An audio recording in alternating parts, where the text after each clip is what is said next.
तो अब स्टार्ट करते हैं metals and non metals. All right, तो इसमें देखो सबसे पहले हम करने वाले हैं केमिकल प्रॉपर्टीज में reaction of metals with air. तो ये ना सबसे पहले तुम्हें क्या समझना है, सारी चीजें सारी की सारी केमिकल रिएक्टिविटी पे बेस्ड है। जो हमारी रिएक्टिविटी सीरीज है उसको हम ध्यान से देखेंगे कि उसमें जैसे जैसे मेटल्स रखे हैं उस हिसाब से रिएक्टिविटी डिक्रीज होती रहती है बच्चों। ये हमेशा तुम्हें दिमाग में रखना है कि जैसे जितना ज्यादा रिएक्टिव मेटल है उतना ही वो हर चीज से विगरसली रिएक्ट करेगा। जैसे सोडियम है हमारा, सोडियम बहुत ज्यादा रिएक्टिव है ना, तो वो हर जगह विगरसली रिएक्ट कर रहा होगा। तो पहली बात ये समझते हैं कि इलेक्ट्रोपॉजिटिविटी क्या होती है। जैसे आप इलेक्ट्रोनेगेटिविटी क्या होती है, इलेक्ट्रोपॉजिटिविटी क्या होती है, वो दोनों समझ लेते हैं। इलेक्ट्रोपॉजिटिविटी होती है टेंडेंसी टू लूज इलेक्ट्रॉन्स, कि कितनी जल्दी कोई एलिमेंट इलेक्ट्रॉन लूज कर सकता है, उसे हम इलेक्ट्रोपॉजिटिविटी कहते हैं। और मेटल्स सारे के सारे इलेक्ट्रोपॉजिटिव ही होते हैं। वी वेरी वेल नो कि सारे मेटल्स कोशिश करते हैं इलेक्ट्रॉन लूज करने की। वैसे ही बस उसमें ये देखना है हमें कि कौन जल्दी इलेक्ट्रॉन लूज करता है, कौन थोड़े एफर्ट के बाद लूज कर पा रहा है। जितना लेट कोई इलेक्ट्रॉन लूज करेगा उतना वो कम रिएक्टिव हो जाएगा।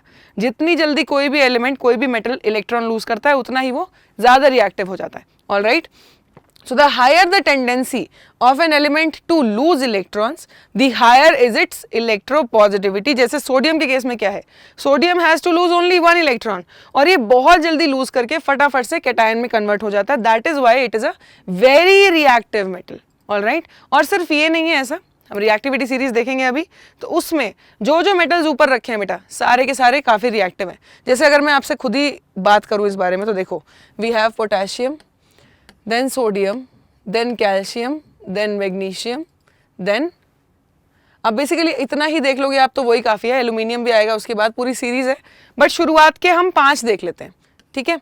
तो देखो पोटेशियम की कॉन्फ़िगरेशन है 2881, सोडियम की है 281, मैग्नीशियम कैल्शियम की है 2882 एंड मैग्नीशियम की है 282, एल्यूमिनियम इज 283। तो पहले जरा इनकी इलेक्ट्रॉनिक कॉन्फ़िगरेशंस को ध्यान से देखते हैं बच्चों। देखो पोटेशियम को सिर्फ एक इलेक्ट्रॉन लूज करना है ना, वो भी from the fourth shell, KLMN, fourth shell से पोटेशियम को सिर्फ एक इलेक्ट्रॉन लूज करना है, जो ऑलरेडी न्यूक्लियस से थोड़ा दूर है, फोर्थ शेल में है, लूजली बाउंड है। इस इलेक्ट्रॉन को बहुत आसानी से लूज किया जा सकता है। तो पोटेशियम इसीलिए सबसे ज्यादा रिएक्टिव है बच्चों, बिकॉज इसको एक ही इलेक्ट्रॉन लूज करना है, that is in the fourth shell which is loosely bound to the nucleus. ठीक है, पोटेशियम हो गया भयंकर रिएक्टिव।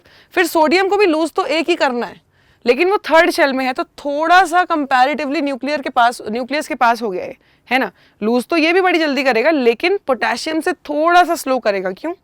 क्योंकि पोटेशियम को फोर्थ शेल से इलेक्ट्रॉन लूज करना था, सोडियम को थर्ड शेल से करना है। Now we are coming to the atoms जिनको 2 लूज करने होते हैं। अब कैल्शियम को 2 इलेक्ट्रॉन लूज करने, but they are in the fourth shell. तो सोडियम के बाद फिर कैल्शियम आएगा कि लूज तो फोर्थ शेल से करने हैं, बट अब 2 इलेक्ट्रॉन्स लूज करने का सीन है, तो सोडियम से कम रिएक्टिव हो गया थोड़ा सा कैल्शियम। फिर मैग्नीशियम को भी 2 ही लूज करने हैं, but then again the same logic कि अब ये थर्ड शेल से लूज करने, तो इसको और एफर्ट लगेगा इन लूजिंग दीज 2 इलेक्ट्रॉन्स। फिर आता है एल्यूमिनियम, एल्यूमिनियम को थर्ड शेल से 3 इलेक्ट्रॉन्स लूज करने हैं, तो ये और कम रिएक्टिव। तो रिएक्टिविटी सीरीज का थोड़ा सा आपको ये समझ में आया होगा कि जितना आप नीचे जाएंगे उतना उस मेटल एटम के लिए इलेक्ट्रॉन लूज करना मुश्किल होता चला जाएगा, है ना। इलेक्ट्रॉन लूज करने की टेंडेंसी कम होती जाएगी, इलेक्ट्रोपॉजिटिविटी कम होती जाएगी, ठीक है ना। इसीलिए रिएक्टिविटी भी कम होती जाती है फिर, और उसी हिसाब से फिर हम सारी की सारी प्रॉपर्टीज पढ़ेंगे। तो ये दिमाग में रखना है कि रिएक्टिविटी सीरीज में जो सबसे ऊपर हैं वो हर चीज से ही रिएक्ट करेंगे बहुत ज्यादा, चाहे वो एयर हो, चाहे वाटर हो, चाहे एसिड हो, चाहे हर चीज हो। शुरुआत के जो एलिमेंट्स हैं वो सबसे विगरसली रिएक्ट करेंगे। Okay, so let us look at this. Basically there are 3 diagrams in front of you, sodium, magnesium and calcium. तो ये हमें देखना है कि सबसे पहले कौन इलेक्ट्रॉन लूज करता है जल्दी से, ठीक है।